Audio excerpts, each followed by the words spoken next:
رسوله الكريم اما بعد فاعوذ بالله من الشيطان الرجيم بسم الله الرحمن الرحيم رب اشرح لي صدري ويسر لي امري واحلل عقدة من لساني يفقهوا قولي۔ اللہ تعالیٰ کا لاکھ لاکھ شکر ہے جس نے ہمیں انسان بنایا، اس کا ہم پر بے حد احسان ہے کہ اس نے ہمیں مسلمان پیدا کیا اور ہمیں زندگی گزارنے کے بہترین طریقے سکھائے۔ اس نے انسان کو محض گوشت پوشت کا ایک ڈھانچہ نہیں بنایا بلکہ اس کے اندر روح بھی ڈالی اور اس کے اندر خوبصورت جذبات بھی رکھے۔ اللہ تعالیٰ نے انسان کی تمام ضروریات کو پورا کرنے کا بہترین انتظام بھی فرمایا۔ جہاں اللہ سبحانہ و تعالیٰ نے انسان کی جسمانی غذا اور جسمانی ضرورت پورا کرنے کے لیے اس زمین سے طرح طرح کے رزق کا انتظام کیا، وہاں انسان کی روح کے تقاضوں کو پورا کرنے کے لیے قرآن حکیم جیسی لازوال نعمت ہمیں عطا کی۔ اسی طرح انسان کی جذباتی ضروریات کی تکمیل کے لیے بھی جائز طریقوں اور وہ انداز ہمیں سکھائے کہ جو اس کی رضا کے مطابق ہیں۔ انسان کی جذباتی ضروریات میں اس کے اندر شادی کا جذبہ ہے۔ دنیا میں دو مختلف انتہائیں پائی جاتی ہیں۔ ایک انتہا یہ ہے، انسان اللہ تعالیٰ کے قریب اس وقت ہو سکتا ہے کہ جب انسان تمام تر جذبات کو بالائے طاق رکھتے ہوئے رہبانیت کی زندگی گزارے۔ بعض مذاہب میں شادی کرنا گناہ سمجھا جاتا ہے۔ اسی طرح ایک دوسری ایکسٹریم یہ ہے کہ انسان کو طرح طرح کی آزادی دے دی گئی ہے کہ وہ جیسی چاہے زندگی گزارے اور اس میں حلال اور حرام کی پرواہ کیے بغیر وہ جس طرح چاہے اپنی زندگی کو جس رنگ پر چاہے ڈھال دے۔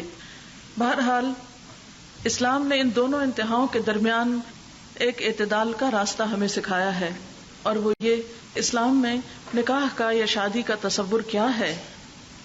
ہم اپنے پروگرام کا آغاز قرآن پاک کی تلاوت سے کریں گے۔ سب سے پہلے اسما قرآن پاک کی تلاوت کریں گی، اس کے بعد آپ کو ایک پریزنٹیشن دکھائی جائے گی انشاءاللہ، جس میں اسلام میں شادی کا جو تصور ہے اس کو واضح کیا جائے گا۔ اعوذ باللہ من الشیطان الرجیم، بسم اللہ الرحمن الرحیم،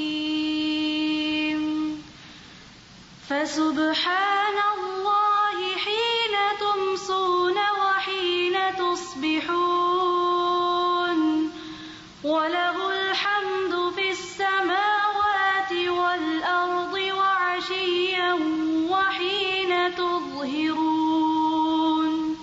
يُخْرِجُ الْحَيَّ مِنَ الْمَيِّتِ وَيُخْرِجُ الْمَيِّتَ مِنَ الْحَيِّ وَيُحْيِي الْأَرْضَ بَعْدَ مَوْتِهَا وَكَذَلِكَ تُخْرَجُونَ۔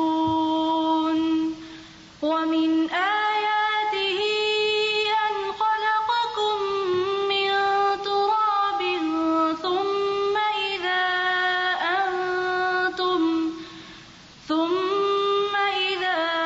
أَنْتُمْ بَشَرٌ تَنْتَشِرُونَ۔ وَمِنْ آيَاتِهِ أَنْ خَلَقَ لَكُم مِّنْ أَنفُسِكُمْ أَزْوَاجًا لِتَسْكُنُوا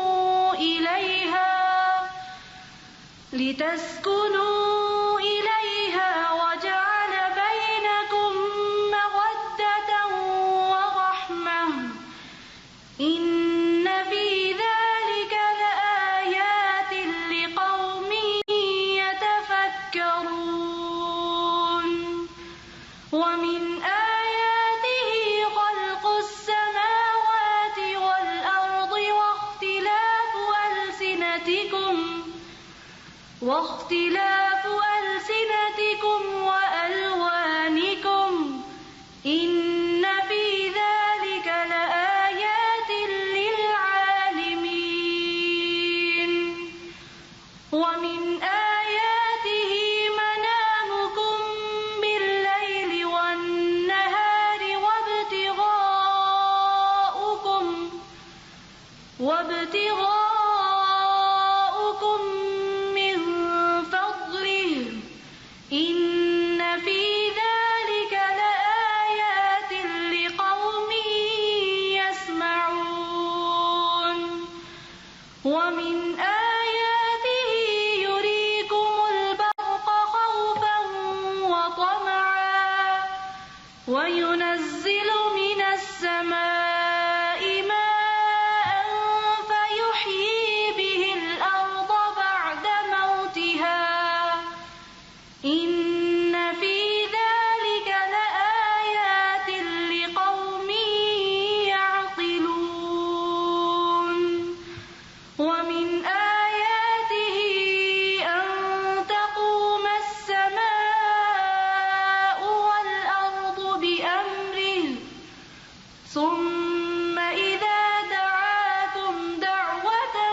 ثم إذا دعاكم دعوة من الأرض إذا أنتم تخرجون وله من في السماوات والأرض كل له قانتون وهو الذي يبدأ الخلق ثم يعيده وهو أهون عليه وله المثل الأعلى في السماوات والأرض وهو العزيز الحكيم صدق اللہ العظیم. ان آیات کا ترجمہ. اور تسبیح کرو اللہ کی جب کہ تم شام کرتے ہو اور جب تم صبح کرتے ہو. آسمانوں اور زمین میں اسی کے لیے حمد ہے. اور تسبیح کرو اس کی تیسرے پہر اور جب کہ تم پر ظہر کا وقت آتا ہے.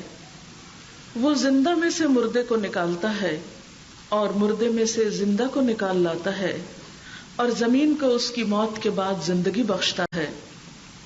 اسی طرح تم لوگ بھی حالت موت سے نکال لیے جاؤ گے.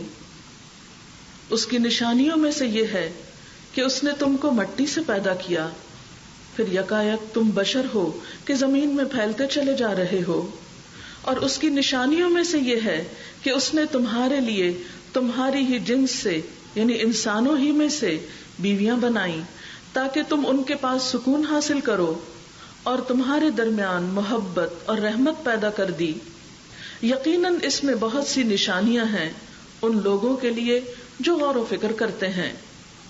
اور اس کی نشانیوں میں سے آسمانوں اور زمین کی پیدائش اور تمہاری زبانوں اور تمہارے رنگوں کا اختلاف ہے. یقیناً اس میں بہت سی نشانیاں ہیں عقل مند لوگوں کے لیے. اور اس کی نشانیوں میں سے تمہارا رات اور دن کو سونا اور تمہارا اس کے فضل کو تلاش کرنا ہے.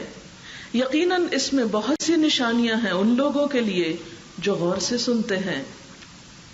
اور اس کی نشانیوں میں سے یہ ہے کہ وہ تمہیں بجلی کی چمک دکھاتا ہے، خوف کے ساتھ بھی اور طمع کے ساتھ بھی، اور آسمان سے پانی برساتا ہے. پھر اس کے ذریعے سے زمین کو اس کی موت کے بعد زندگی بخشتا ہے. یقیناً اس میں بہت سی نشانیاں ہیں ان لوگوں کے لیے جو عقل سے کام لیتے ہیں. اور اس کی نشانیوں میں سے یہ ہے کہ آسمان اور زمین اس کے حکم سے قائم ہیں.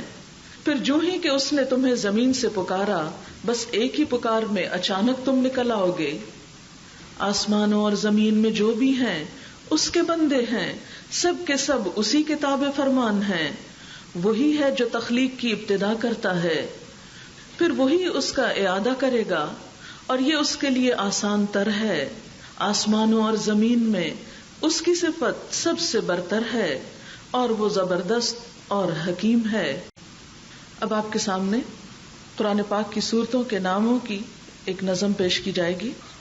الفاتحة، البقرة، آل عمران، النساء، المائدة، الأنعام، الأعراف، الأنفال، التوبة، يونس، هود، يوسف، الرعد، إبراهيم، الحجر، النحل، الإسراء، الكهف، مريم، طه، الأنبياء، الحج، المؤمنون، النور، الفرقان، الشعراء، النمل، والقصص، العنكبوت، الروم، لقمان، السجدة، الأحزاب، سباء، فاطر، ياسين، الصافات، الصاد، الزمر، المؤمن، فصلت، الشورى، الزخرف، الدخان،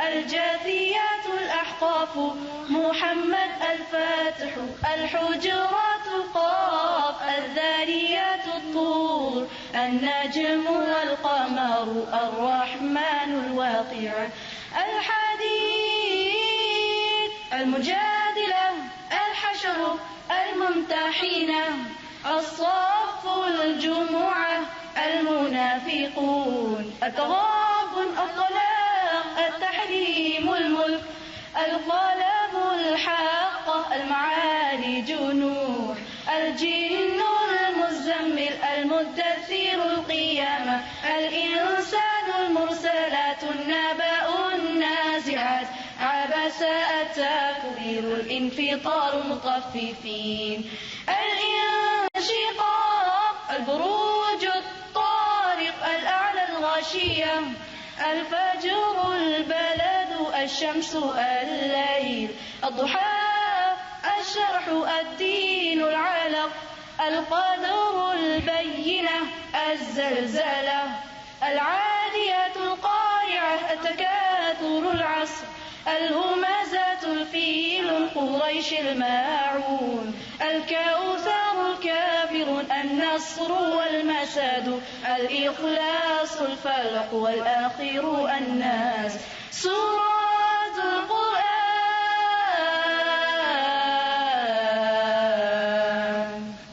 قرآن پاک کی آیات اور حدیث کی روشنی میں دیکھیں گے کہ ہمارے دین میں شادی کے بارے میں کیا تعلیمات ملتی ہیں. حقیقت یہ ہے کہ نبی صلی اللہ علیہ وسلم کا طریقہ تھا کہ وہ ہر موقع پر لوگوں کی تعلیم کا بندوبست کیا کرتے تھے. یعنی ہر موقع کی مناسبت سے، ہاں عید کا موقع ہو جو کہ ایک بہت خوشی کا موقع ہوتا ہے مسلمانوں کی زندگی میں، اس موقع پر بھی خطبہ ہوتا تھا. اسی طرح جب کوئی بھی اہم واقعہ یا کوئی بھی اہم موقع ہوتا تو رسول اللہ صلی اللہ علیہ وسلم اس موقع پر، اس موقع کی مناسبت سے لوگوں کی تعلیم اور لوگوں کی رہنمائی کا بندوبست کیا کرتے تھے. اسی سنت کو فالو کرتے ہوئے آج ہم نکاح کے اس مبارک موقع پر اسلام میں نکاح یا شادی کا جو تصور ہے اس پر آپ کے سامنے کچھ تعلیمات پیش کریں گے. تو آئیے ہم دیکھتے ہیں اسلام میں نکاح کی اہمیت کیا ہے. رسول اللہ صلی اللہ علیہ وسلم نے فرمایا النکاح من سنتی، نکاح میری سنت ہے. نکاح رسول اللہ صلی اللہ علیہ وسلم کا طریقہ ہے.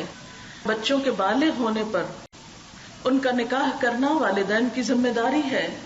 رسول اللہ صلی اللہ علیہ وسلم نے فرمایا جس شخص کے ہاں بچہ پیدا ہو وہ اس کا اچھا نام رکھے، اس کو ادب سکھائے، پھر جب وہ بالغ ہو تو اس کا نکاح کر دے. یعنی یہ ماں باپ کی ذمہ داری ہے. اور بالغ ہونے پر اگر اس کا نکاح نہ کیا گیا اور لڑکا گناہ میں مبتلا ہوا تو اس کا گناہ باپ پر ہوگا.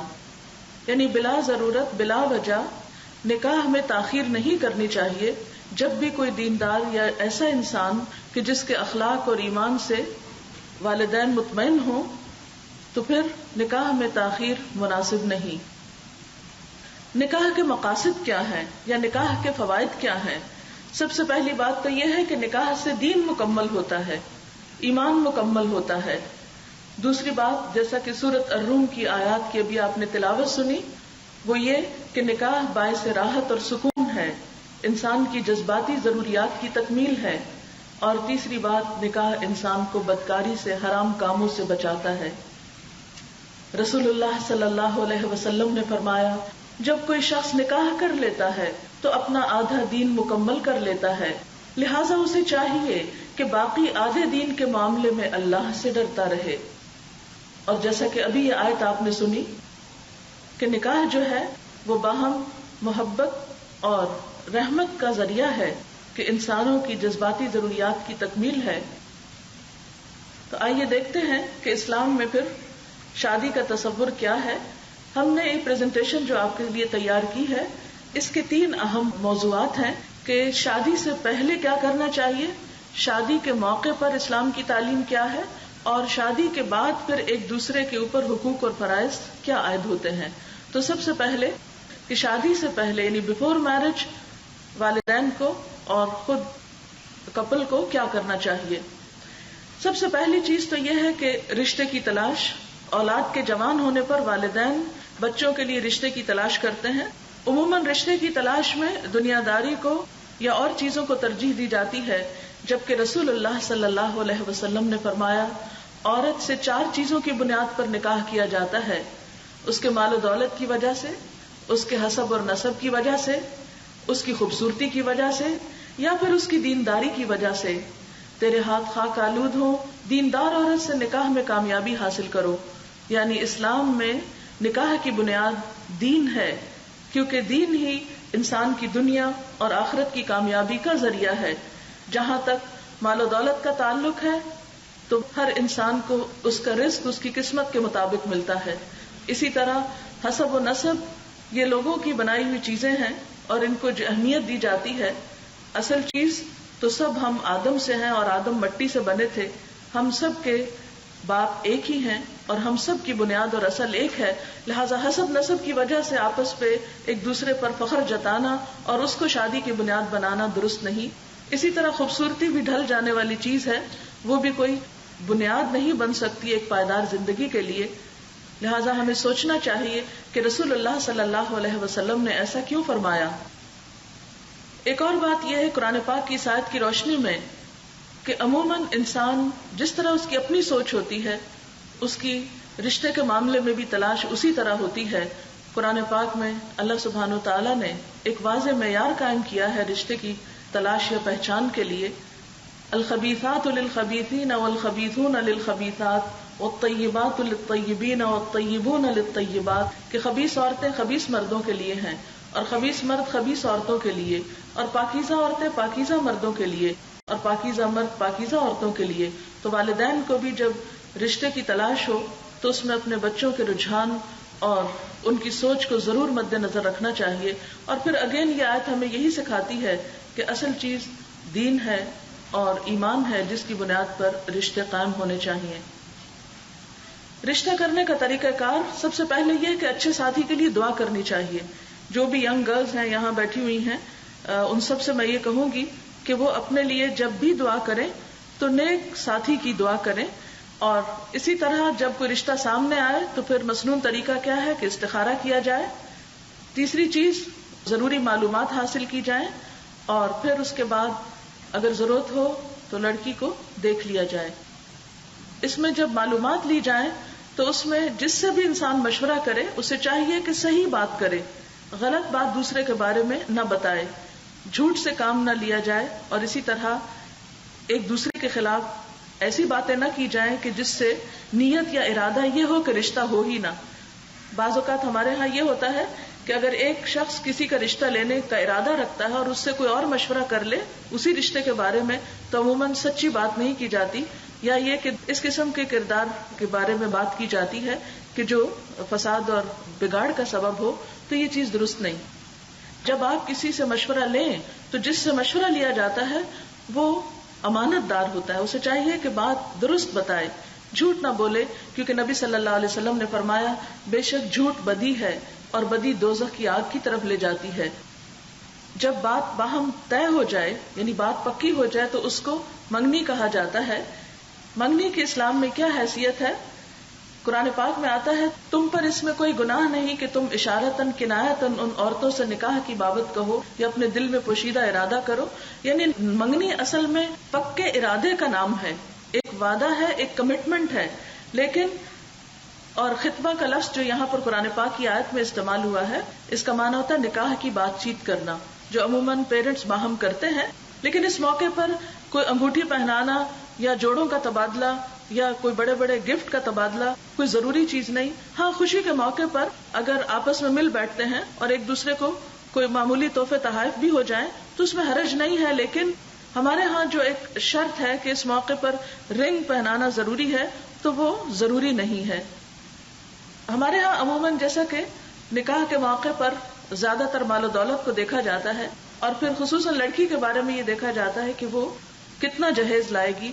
تو بات یہ ہے کہ شادی کس کے ساتھ ہو رہی ہے، لڑکی کے ساتھ یا مال و دولت کے ساتھ. رسول اللہ صلی اللہ علیہ وسلم نے فرمایا اگر آدم کے بیٹے کے پاس 2 وادیاں مال و دولت سے بھری ہوئی ہوں پھر بھی وہ چاہے گا کہ اس پر تیسری کا اور اضافہ ہو جائے. یعنی عام طور پر یہ دیکھا گیا کہ لوگوں کے پاس خود بھی بہت مال ہوتا ہے لیکن شادی کے وقت یہ ضرور دیکھتے ہیں کہ لڑکی کیا مال لے کر آئے گی. تو یہ انسان کی وہ حرص ہے جس کا ذکر نبی صلی اللہ علیہ وسلم نے کیا. آدمی کا پیٹ تو قبر کی مٹی ہی بھرے گی، یعنی اس کی لالچ ختم نہیں ہو سکتی جب تک کہ وہ دنیا سے چلا نہ جائے. لیکن جو توبہ کر لے اللہ اس کی توبہ قبول کر لے گا. یعنی ناجائز طور پر، غاصبانہ طور پر یا لالچ رکھتے ہوئے دوسرے کے مال کا رشتہ یا نکاح کرنا یا شادی کو ایک کاروبار بنا لینا، یہ اسلامی تعلیمات کے خلاف ہے. اسی طرح جہیز سنت رسول صلی اللہ علیہ وسلم نہیں ہے. قرآن پاک میں اللہ تعالیٰ فرماتے ہیں الرجال قوامون علی النساء بما فضل اللہ بعضهم علی بعض وبما انفقوا من اموالہم.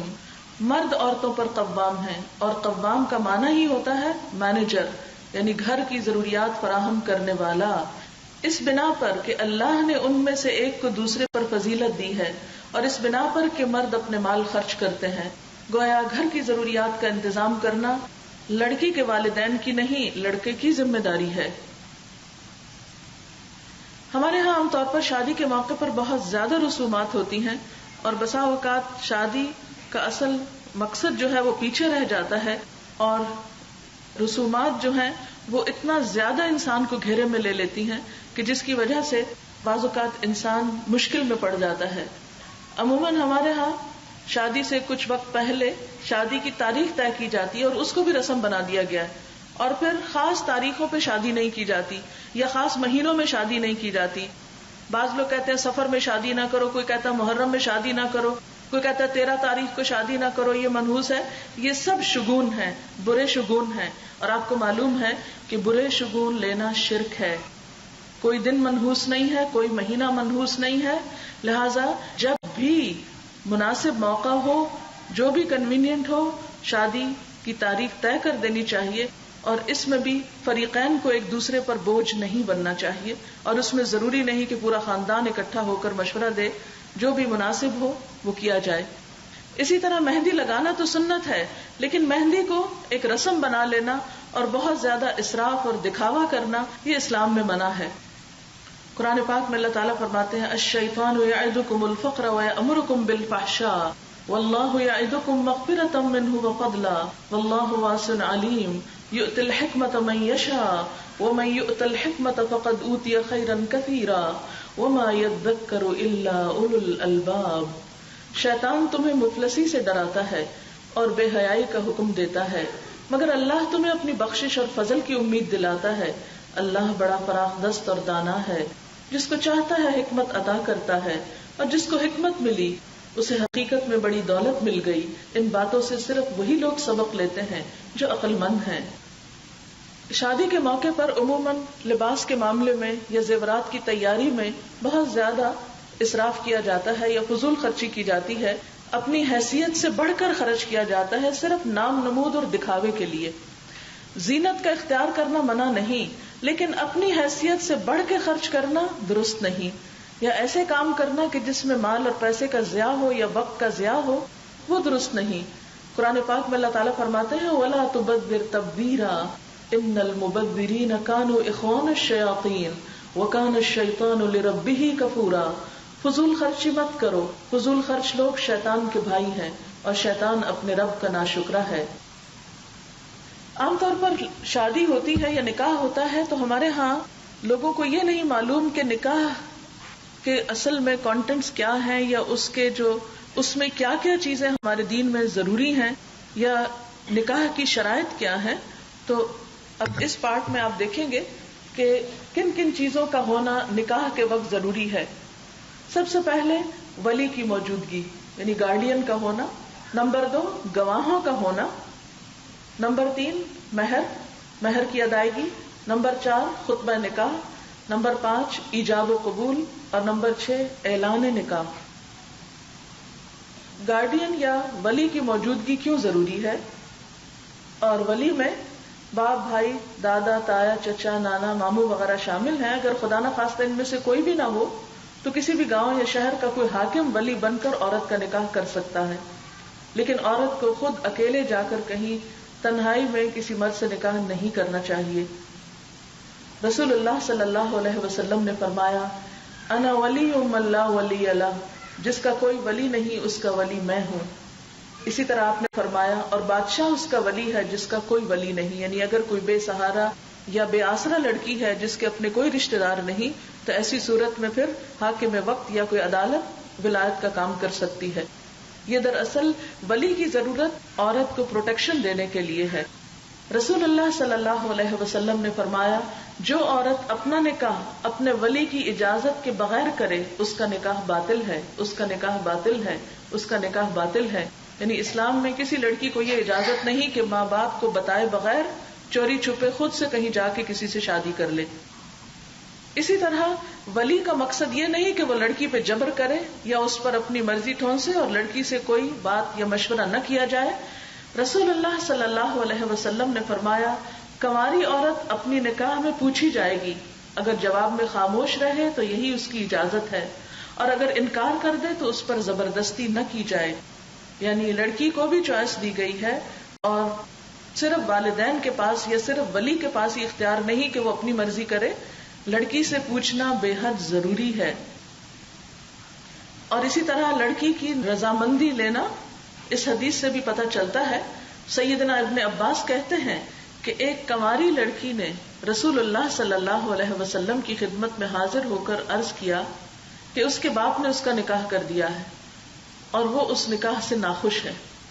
آپ نے اس کو اختیار دیا کہ تم نکاح چاہو تو قائم رکھو، چاہے تو فسخ کرا دو. یعنی لڑکی کی رضامندی اس حد تک ضروری ہے کہ اس پر جبر نہیں کیا جا سکتا. اور اگر والدین اور بچی دونوں کے درمیان ایک سخت قسم کی ٹسل اور سخت قسم کی کشمکش ہو تو پھر کسی تیسرے فریق کو بیچ میں پڑھ کر عدل و انصاف کا فیصلہ کرنا چاہیے. سیدنا ابن عباس سے روایت ہے کہ رسول اللہ صلی اللہ علیہ وسلم نے فرمایا بیوہ جوان عورت اپنی ذات کے بارے میں اپنے ولی سے زیادہ حق رکھتی ہے اور کنواری سے اس کی اجازت لینی چاہیے اور اس کا اذن اس کا خاموش رہنا ہے.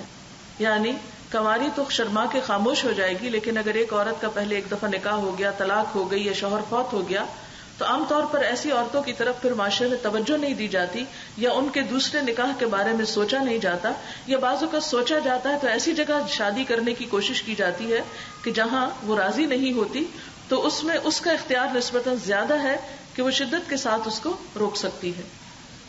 سیدہ خنسہ بنت خزام انصاریہ سے روایت ہے کہ وہ بیوہ تھی اور ان کے باپ نے ان کا نکاح کر دیا جبکہ وہ اسے ناپسند کرتی تھی. جیسا کہ آپ جانتے ہیں کہ دور جاہلیت میں عورتوں کی کوئی سے نہیں تھی، ان سے کوئی پوچھتا نہیں تھا یا ان کی کوئی رائے نہیں تھی یا ان کا کوئی مقام نہیں تھا. والدین یا ولی جو ان کے ساتھ چاہتے سلوک کرتے. لیکن نبی صلی اللہ علیہ وسلم نے آ کر جہاں عورتوں کی زندگی بچائی، جیسا کہ آپ جانتے ہیں کہ بعض قبائل میں لڑکیوں کو زندہ درگور کر دیا جاتا تھا، اسی طرح جوان ہونے پر زبردستی ایسے لوگوں سے شادی کر دی جاتی تھی جو جگہ ان کے لیے بالکل مناسب نہیں ہوتی تھی. تو اس پر وہ آپ صلی اللہ علیہ وسلم کے پاس حاضر ہوئی اور اس کا ذکر کیا. رسول اللہ صلی اللہ علیہ وسلم نے ان کا نکاح فسخ کرا دیا، یعنی نکاح توڑ دیا، کیونکہ ایسی جگہ نکاح کرنا جہاں بچوں کا نباہ نہ ہو سکے اور اس میں صرف والدین کی خوشی ہو یا والدین کی مرضی ہو، یہ درست نہیں. بہت افسوس کے ساتھ کہنا پڑتا ہے کہ مسلم معاشرے کے اندر بھی طلاق کا ریشو بڑھتا چلا جا رہا ہے. اس کے کئی اسباب ہو سکتے ہیں، لیکن ان میں سے ایک سبب یہ بھی ہے کہ جس میں والدین بھی شریک ہوتے ہیں کہ بسا اوقات بچوں کی ذہنی سوچ یا بچوں کا رجحان سامنے نہیں رکھا جاتا اور والدین بعض اوقات صرف اپنے رشتہ داروں کو پریفر کرتے ہیں یا ان کی کچھ ایسی سوچ ہوتی ہے کہ جس کو سامنے رکھتے ہوئے وہ نکاح کرنا چاہتے ہیں. تو ایسے میں بچوں کی سوچ اور بچوں کے ذہن کو اور ان کے تعلیمی معیار یا ان کے مینٹل لیول کو سامنے رکھتے ہوئے بھی فیصلے کرنے چاہیے، خواہ اس میں اپنی مرضی کے کچھ خلاف بھی جانا پڑے، کیونکہ بعد میں تو بچوں نے نبھا کرنا ہوتا ہے. والدین تو ایک دفعہ اپنی ذمہ داری سے بری ہو جاتے ہیں نکاح کرنے کے بعد. دوسری چیز ہے گواہوں کا موجود ہونا، یعنی شادی کے موقع پر گواہ ہونے چاہیے اور 2 گواہ ضروری ہیں. اسی طرح نکاح کا اہم حصہ مہر دینا ہے. قرآن پاک میں اللہ تعالیٰ فرماتے ہیں وَآتُوا النِّسَاءَ صَدُقَاتِهِنَّ نِحْلَةً، عورتوں کو ان کے مہر خوشی سے دو، یعنی بوجھ مت سمجھو. اللہ تعالیٰ فرماتے ہیں تو جو ازدواجی زندگی کا لطف تم ان سے اٹھاؤ اس کے بدلے میں ان کے مہر بطور فرض کے ادا کرو، یعنی مہر کی ادائیگی فریضہ ہے. رسول اللہ صلی اللہ علیہ وسلم نے حضرت عبد الرحمن بن عوف کے لباس پر زردی کا نشان دیکھا. اس زمانے میں نکاح کے اعلان میں ایک چیز یہ بھی تھی کہ کپڑوں کے اوپر رنگ ڈال دیا جاتا تھا. تو ان سے پوچھا کہ یہ کیا ہے؟ انہوں نے عرض کیا کہ حضور میں نے سونے کی گٹلی کے وزن پر ایک عورت سے شادی کی ہے. رسول اللہ صلی اللہ علیہ وسلم نے فرمایا مبارک ہو، ولیمہ کرو چاہے ایک بکری ہو. یعنی کہ مہر کی کوئی مقدار مقرر نہیں کی گئی، کم سے کم بھی ہو سکتی ہے، زیادہ سے زیادہ بھی، ڈپینڈ کرتا ہے کہ لڑکے کی حیثیت کیا ہے. لیکن ہم دیکھتے ہیں کہ رسول اللہ صلی اللہ علیہ وسلم نے کیا مہر دیا اپنی ازواج کو. سیدنا ابو سلمہ عبد الرحمن سے روایت ہے کہ انہوں نے ام المومنین سیدہ عائشہ سے پوچھا رسول اللہ صلی اللہ علیہ وسلم کی ازواج مطہرات کا مہر کیا تھا؟ سیدہ عائشہ نے فرمایا 12 اوقیہ اور 1 نش. پھر سیدہ عائشہ نے پوچھا جانتے ہو نش کیا ہوتا ہے؟ کہتے ہیں میں نے کہا نہیں. حضرت عائشہ نے فرمایا نصف اوقیہ، اور یہ سارا یعنی 12.5 اوقیہ 500 درہم بنتا ہے. یہ نبی صلی اللہ علیہ وسلم کی ازواج مطہرات کا مہر تھا. حضرت ام حبیبہ کا مہر. ام المومنین سیدہ ام حبیبہ کہتی ہیں کہ وہ عبداللہ بن جہش کے نکاح میں تھی. وہ حبشہ میں فوت ہو گئے. نجاشی نے ام حبیبہ کا نکاح نبی اکرم صلی اللہ علیہ وسلم سے کر دیا. اب یہاں پر آپ دیکھیے کہ حضرت ام حبیبہ جو تھی ان کے اپنے کوئی رشتہ دار وہاں موجود نہیں تھے اس وقت. تو کون ولی تھا پھر؟ بادشاہ وقت یعنی نجاشی. اس نے حضرت ام حبیبہ کا نکاح حضور صلی اللہ علیہ وسلم سے کیا اور نبی کریم کی طرف سے 4000 درہم مہر مقرر کیا، اور یہ مہر نجاشی نے ادا کیا تھا اور ان کو نبی کریم کی خدمت میں بھجوا دیا. یعنی اس سے یہ بھی پتہ چلتا ہے کہ اگر مہر کی رقم لڑکا خود ادا نہ کر سکے تو والدین یا کوئی رشتہ دار یا کوئی دوسرا بھی ادا کر سکتا ہے. لیکن یاد رکھیے رسول اللہ صلی اللہ علیہ وسلم نے فرمایا سب سے زیادہ برکت والی عورت وہ ہے جس کا مہر سب سے آسان ہو. یہ نہیں کہا جس کا بہت کم ہو، جس کا آسان ہو. آسان سے کیا مراد ہے کہ جو لڑکے کے لیے یا اس گھرانے کے لیے ادا کرنا سہولت کا باعث ہو، ان پر کوئی بوجھ نہ ہو، ان کے لیے پریشانی کا باعث نہ ہو. حضرت عمر بن خطاب رضی اللہ تعالی عنہ سے روایت ہے کہ رسول اللہ صلی اللہ علیہ وسلم نے فرمایا حق کے مہر کے اعتبار سے بہترین نکاح وہ ہے جو آسان ہو. ہمارے معاشرے میں بعض اوقات 32.5 روپے کو شرعی حق کے مہر کہا جاتا ہے. اسلام میں اس کا کوئی تصور نہیں. کہیں کسی قرآن حدیث کی آیت میں 32.5 روپے کا ذکر نہیں ملتا. دنیا میں تو بہت سوچتے ہیں کہ پیسہ ڈیویلویٹ ہو جاتا ہے، لیکن جب عورت کو حق کے مہر دینے کی بات آتی ہے تو اس وقت ہم بھول جاتے ہیں اور 32.5 روپے ہی یاد رکھتے ہیں. پھر اس کے بعد مسنون خطبہ نکاح ہوتا ہے، انشاءاللہ ابھی تھوڑی دیر کے بعد آپ سنیں گے. اس خطبے میں آپ دیکھیے کہ سب سے زیادہ جس چیز کی طرف متوجہ کیا گیا ہے وہ تقویٰ ہے، اللہ کا خوف. یا ایھا الذین آمنوا اتقوا اللہ حق تقاتہ، اے ایمان والو اللہ سے ڈرو جیسا کہ ڈرنے کا حق ہے. یعنی شادی کی خوشی یا ازدواجی زندگی کی خوشی کا راز مال و دولت یا حسن و جمال یا حسب نسب نہیں، اللہ کا خوف ہے. اگر لڑکی کے اندر اللہ کا خوف ہوگا، اللہ کا تقویٰ ہوگا تو ہی وہ شوہر کے حق ادا کرے گی. اور اسی طرح اگر لڑکے کے اندر خدا کا خوف ہوگا تو بیوی کے حقوق ادا کر سکے گا. تقویٰ جو نکاح کی بنیاد ہے، یہ اگر موجود نہیں تو پھر دونوں کو کوئی چیز پابند نہیں کر سکتی. محض خاندان کی قید یا لوگوں کا پریشر کہ وہ ایک دوسرے کے ساتھ مفاہمت کی زندگی یا آپس میں ایک دوسرے کے حقوق ادا کرنے کی طرف توجہ رکھیں. دوسری آیت میں بھی آپ دیکھیے یا ایھا الناس اتقوا ربکم، اے لوگو اپنے رب سے ڈرو.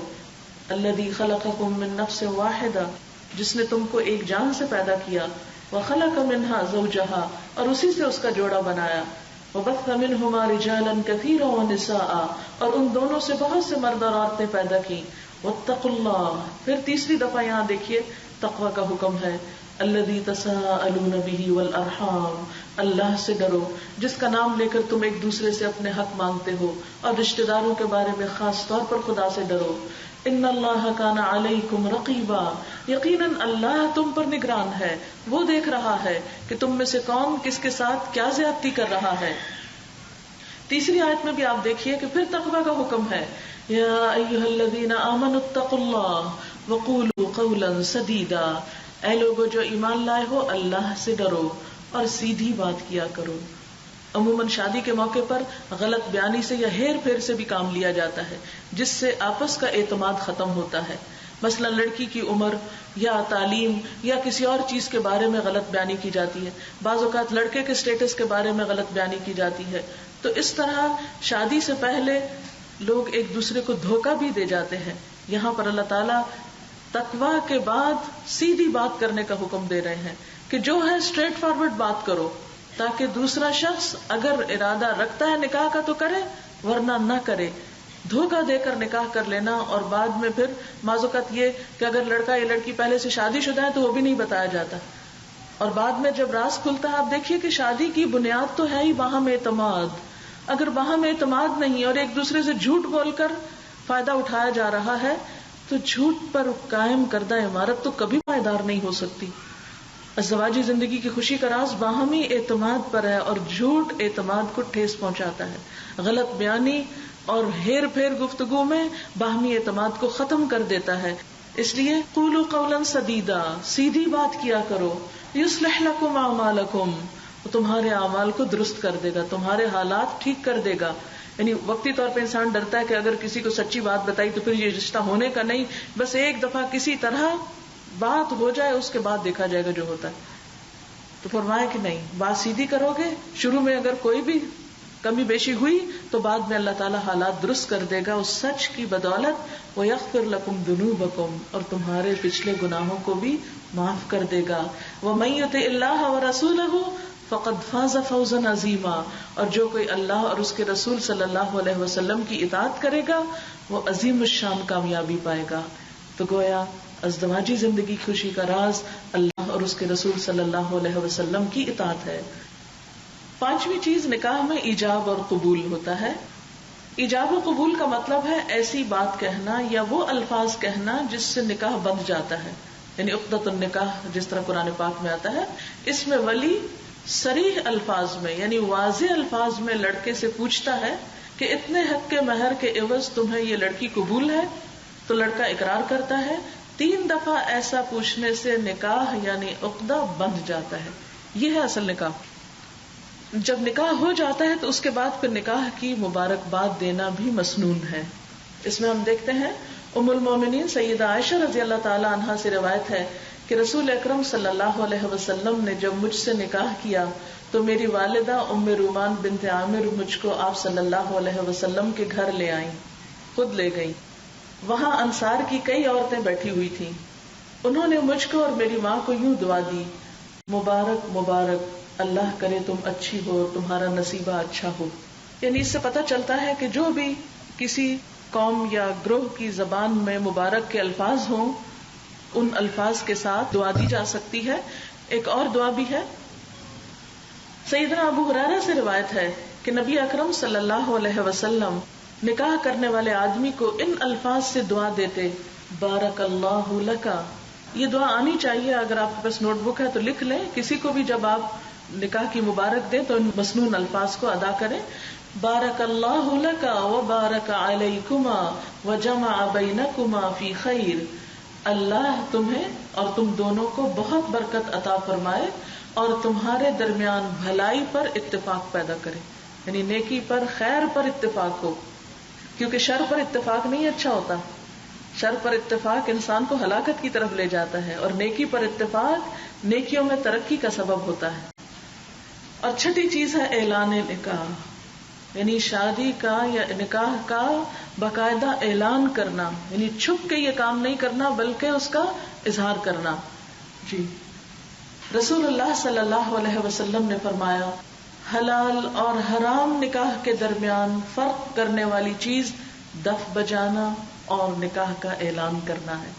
یعنی خوشی کا ایک خاص ساز ہوتا ہے نا, تو عربوں کے ہاں یہ دف جو ہے نبی صلی اللہ علیہ وسلم کی پریزنس میں بھی بجایا گیا اور آپ نے اس سے منع نہیں کیا. تو ایک حد کے اندر رہتے ہوئے خوشی کا اظہار کرنا منع نہیں.